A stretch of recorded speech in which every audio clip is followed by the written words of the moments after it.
বিপ্লবী সরকার বিভিন্নভাবে বাংলাদেশের মধ্যে অরাজকতা সৃষ্টির জন্য চিন্ময়ের ব্রহ্মচারী সমর্থক দল কর্তৃক চট্টগ্রাম আদালতে নির্বাচিত সভাপতি এবং জেলা বিএনপির সংগ্রামী সদস্য সচিব অ্যাডভোকেট মোহাম্মদ এখন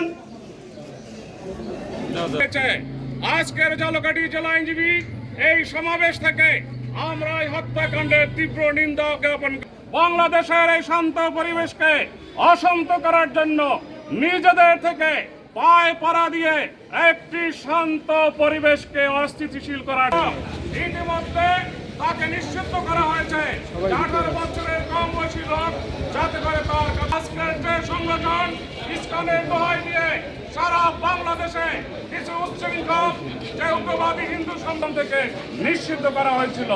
আজকের এই সমাবেশ থেকে আমরা আইনজীবী জনতা আমাদের আজকে দিনের ভিতরে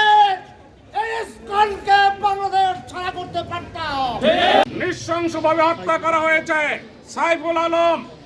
সাইফুল ইসলাম আলম, তাকে হত্যা করা হয়েছে।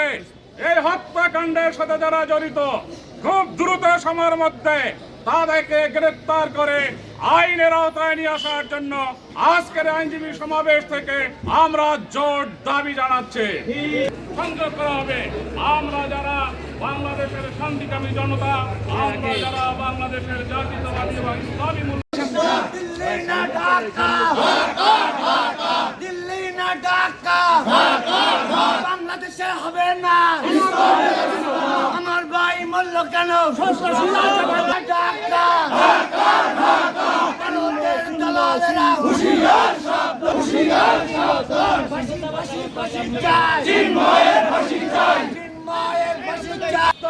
দলালেরা হুঁশিয়ার সাবধান। দিল্লি না ঢাকা দিল্লি দলালেরা হুঁশিয়ার সাবধান। দলালেরা হুঁশিয়ার সাবধান। চিন্ময়ের দলালেরা হুঁশিয়ার